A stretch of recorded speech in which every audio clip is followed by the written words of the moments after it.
Olá você, bem-vindo ao episódio 33 dos nossos bate-papos sobre a economia. Nesse e nos próximos episódios vamos conversar sobre um tema de inflamados debates, o desenvolvimento econômico. A grande questão desse tema é por que alguns países se tornam ricos e outros permanecem presos na pobreza. A realidade crua é que a pobreza é o estado natural do homem. Nos 100 mil anos do homem sobre a Terra, mais de 99,5% do tempo o homem viveu na miséria, na guerra, na fome, na doença e na ignorância. Se você está gostando de acompanhar nossas conversas, não deixe de dar o seu like, compartilhar o vídeo e clicar no sininho. Meu nome é Luiz Azevedo e espero que você goste desse episódio. Nesse episódio 33, nós vamos abordar o primeiro item, os índices de desenvolvimento, para entender as definições das diferentes réguas utilizadas como ferramentas para medição e comparação do nível de prosperidade entre as diferentes nações.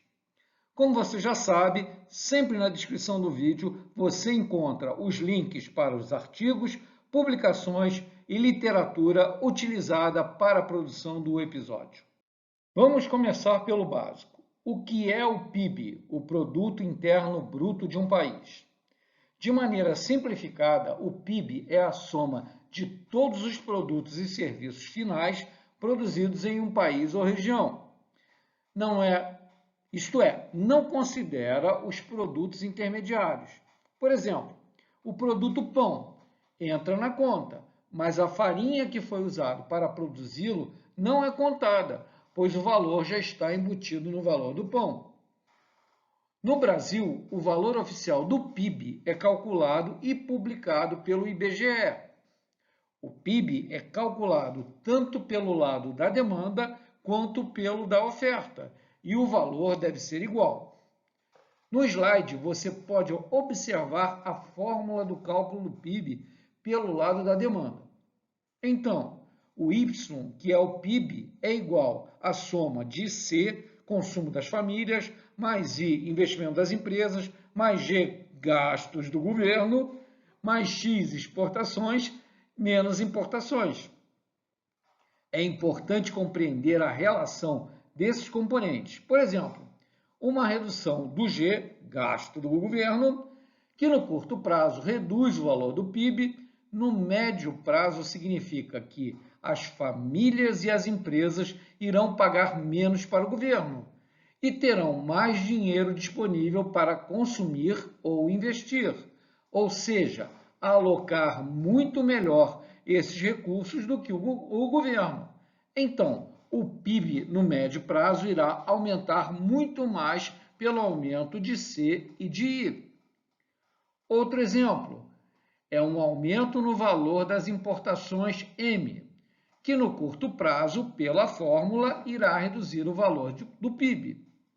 Mas, se a importação for de máquinas, equipamentos e tecnologia, no médio e no longo prazo isso irá aumentar o I, investimento, também chamado de formação bruta de capital, que irá gerar mais produção e riqueza, e com isso irá aumentar o PIB. Recomendo assistirem um vídeo do canal Ideias Radicais.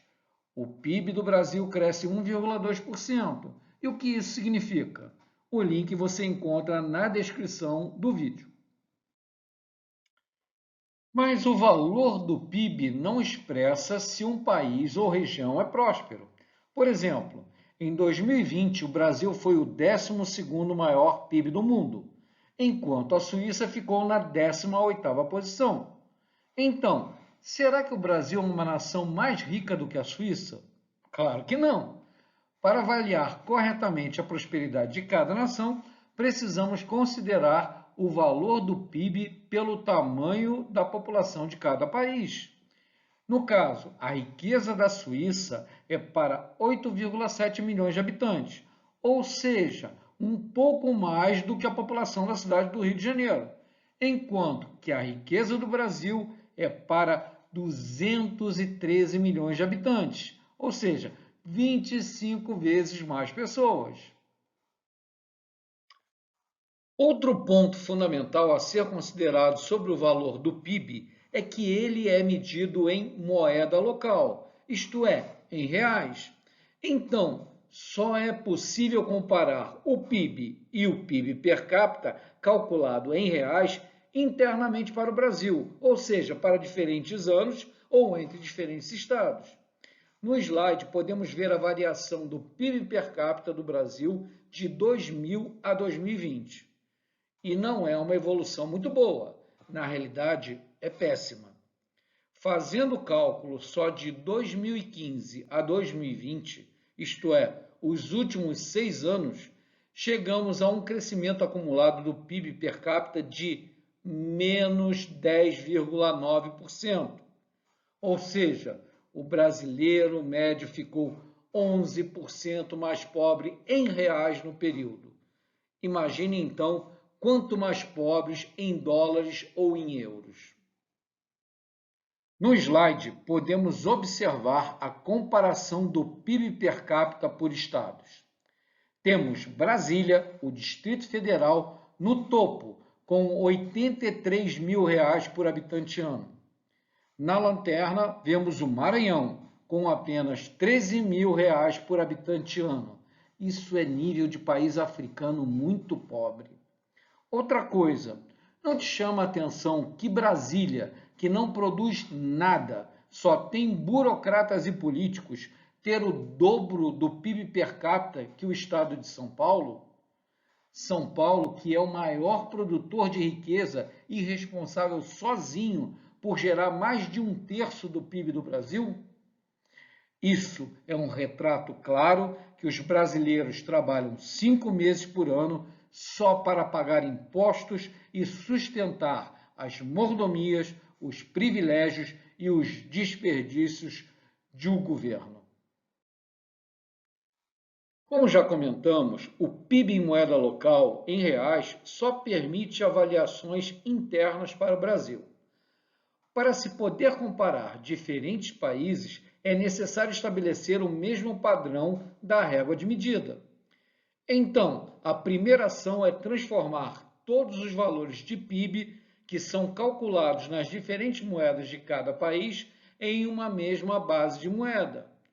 No caso, a moeda comercial mais utilizada em transações entre os países é o dólar. Portanto, todos os valores são convertidos em dólar pela taxa de câmbio da moeda de cada país. Esse valor é denominado em inglês de GDP, Gross Domestic Product. O segundo ajuste, nós já explicamos antes, que para a correta avaliação de prosperidade, precisa-se dividir o valor do PIB pelo total de habitantes de cada país, que é o valor per capita. E o terceiro ajuste é uma equalização dos diferentes custos de vida em cada país, ou seja, o peso proporcional dos custos de produtos e serviços na renda da população. Este fator de correção é chamado de paridade de poder de compra, ou em inglês de PPP, Purchasing Power Parity. Tranquilo, já vamos explicar no próximo slide. Vamos usar aqui o exemplo do valor em dólares de um copo de café da Starbucks. Portanto, o mesmo produto na mesma moeda em diferentes países. Como você pode observar, o mesmo copo de café custa na Dinamarca $6,05. No Brasil, $2,43 e na Turquia, $1,78. E por que essa diferença? São vários fatores, que vão desde o nível de salários, outros custos básicos de vida, como aluguéis, alimentação, transporte em cada país, inclusive da maior ou menor preferência do consumidor pelo produto. Outro exemplo de comparação baseado em um único produto é o famoso índice Big Mac. O índice é publicado desde 1986 pela revista britânica The Economist. Ele compara o valor em dólares em diferentes países do famoso sanduíche do McDonald's. Como podemos ver, em 2019, o mesmo Big Mac era comprado por 6 dólares e 71 centes na Suíça, por 4 dólares e 80 centes no Brasil e por 2 dólares e 15 centes na África do Sul. Para calcular o fator PPP, paridade do poder de compra, é realizada a pesquisa de preços médios em cada país de uma lista de produtos e serviços, chamada de cesta padrão. O valor é convertido em dólares e comparado com o custo dessa cesta padrão nos Estados Unidos, que por definição tem o PPP igual a 1. Apesar de existirem algumas críticas em relação ao modelo de cálculo, mesmo assim, o GDP per capita, ajustado pela paridade do poder de compra, é considerado uma boa régua de comparação de prosperidade entre diferentes países. Nesse mapa-mundi, podemos observar o ranking de 2020 dos diferentes países em GDP per capita ajustado pela paridade do poder de compra, publicado pelo FMI, Fundo Monetário Internacional. O pequeno e rico Principado de Luxemburgo está na primeira posição com 118 mil dólares per capita.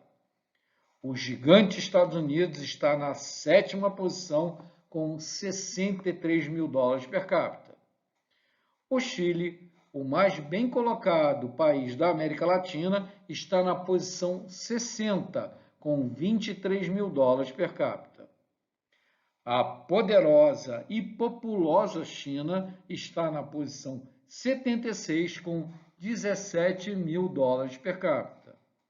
Já o Brasil está na posição 84, com 15 mil dólares per capita, que é uma posição muito baixa.